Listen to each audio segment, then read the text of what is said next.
Hello everyone, welcome to my channel. Today I'll be explaining Love Struck in the City episode 7. If you like the video after watching it, do subscribe to my channel.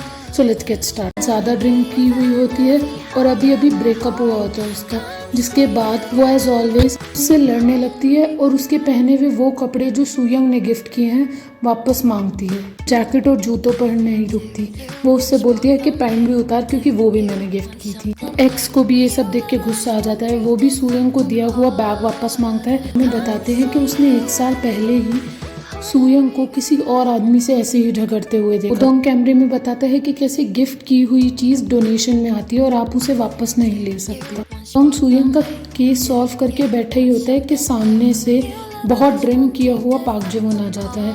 वो उदोंग से बोलता है कि उसके कैमरे चोरी हो गए हैं और उसे केस लिखवाना है। उदोंग सूयंग की पास वाली बेंच पे पाक जेवॉन को बिठाता है।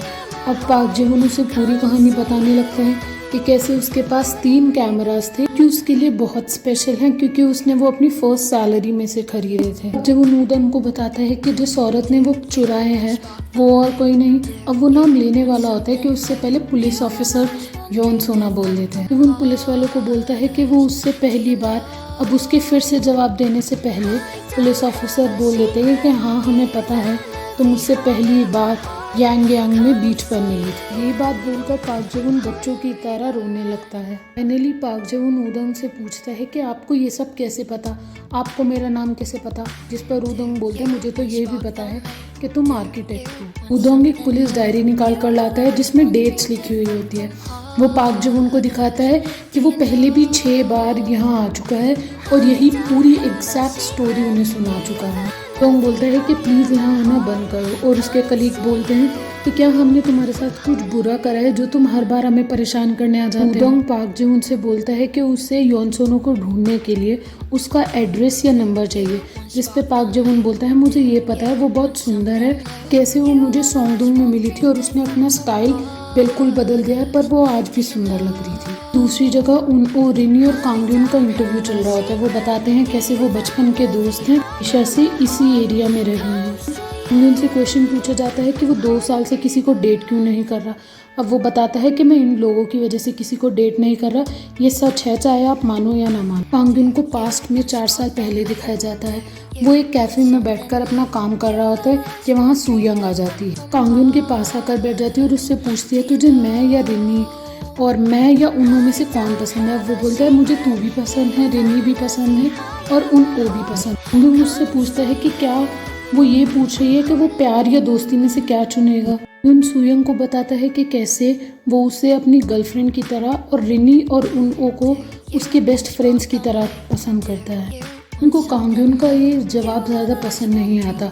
अब वहीं पर वही बैग रखा होता है जो सूयंग ने कांगयुन को गिफ्ट किया होता है। वो उसे उठाकर उसका सामान फेंक कर वो बैग अपने साथ ले जाती है। खड़े होकर रिनी और उन्हों ये सब कुछ देख रहे होते हैं पर वो कुछ बोलते नहीं क्योंकि वो सूयंग से थोड़े डरते हैं। बाहर जाते हुए उन्हें देख लेती है और वो बैग रिनी को दे देती है और उससे बोलती है कि ये अपने बॉयफ्रेंड को गिफ्ट कर दियो क्योंकि हम लड़कियों को बेवकूफ़ लड़कों के ऊपर लड़ना नहीं चाहिए।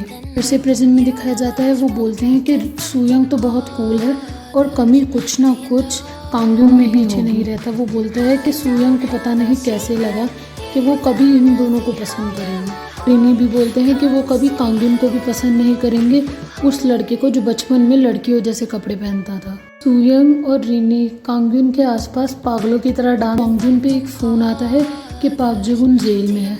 अब ये बात उन्हों भी सुन लेती है, थोड़ा परेशान हो जाती है। कांगयुन पुलिस स्टेशन जाता है और मक्खन लगाने के लिए सारे पुलिस ऑफिसर्स के लिए जूस लेकर जाता है। सोई हुई अब भी सूयंग को भी वो जूस देता है। उदोंग कांगयुन को बताता है कि कैसे उसने उसे फ़ोन करा था। अब वो पाक जेवॉन को जेल से बाहर निकालता है। वो बताता है कि अगर अब पाक जेवॉन फिर से पीकर जेल आया तो वो उसे सच में पकड़ लेंगे पुलिस को परेशान करने के जुर्म में। पाक जेवॉन और कांगयुन एक रेस्टोरेंट में जाते हैं लंच करने के लिए, जिसके बाद कांगयुन को पक्का यकीन हो जाता है कि उन्होंने पाक जेवॉन का कैमरा चुरा लिया है। अब पाक जेवॉन उसको मक्खन लगाता है किसी को ये बात ना बताने के लिए।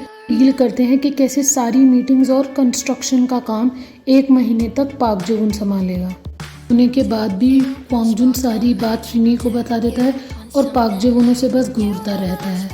जाते वक्त पाक जे-वून और क्वांग जुन उसी रास्ते से निकलते हैं जहाँ पर पाक जे-वून और उनको मिलने का वादा करते हैं पर कभी नहीं मिलते। जाते ही सबसे पहला जो काम क्वांग जुन करता है वो पाक जे-वून के ड्रॉर में से सारी वाइन्स और शैंपेन निकाल लेता है और अपने साथ ले जाता है। पाक जे-वून को दिखाया जाता है वो अपना कैंग कैंग में बना हुआ सर्फबोर्ड कहीं लेकर जा रहा होता है और ऐसे ही उन्हों भी अपना सर्फबोर्ड कहीं लेकर जा रहे होते हैं। यहाँ उन्हों और पाक जे-वून को पास्ट में दिखाया जाता है।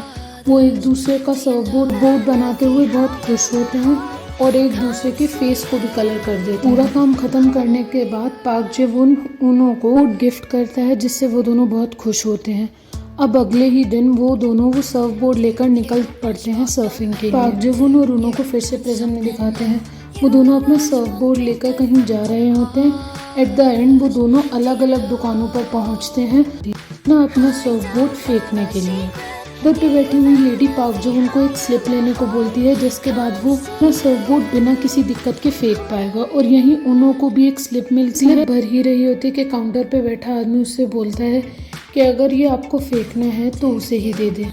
एक्शन से ये साफ लगता है कि उन्हों उसे सर्फबोर्ड नहीं देना चाहती पर एट द एंड वो उसे वो सर्फबोर्ड दे देती है। उन्हों उस शॉप से जैसे बाहर आती है बारिश होने लगती है तो वो साइड खड़े होकर बारिश को देखते हुए वही सारे मोमेंट्स याद करती है जो उसने और पाक जे-वून ने एक साथ बिताए थे। जे-वून भी बारिश से बचने के लिए कहीं साइड खड़ा होता है और उसके हाथ में सर्फबोर्ड अब भी होता है, मतलब उसने वो किसी को नहीं दिया होता और वो भी अपने और उन्हों के सारे मोमेंट्स याद कर रहा होता है।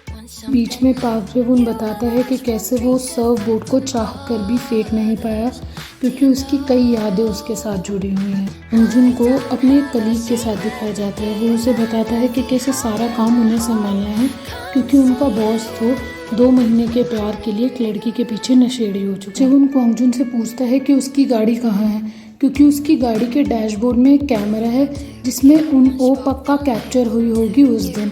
अब वो दोनों भाग कर जाते हैं रिमी के घर के नीचे जहाँ वो गाड़ी पार्क होती है पर उसे पुलिस वाले पहले ही टो करके ले गए होते हैं। कल टोल स्टेशन जाते भी हैं पर गाड़ी के डैशबोर्ड में कैमरा होता ही नहीं है।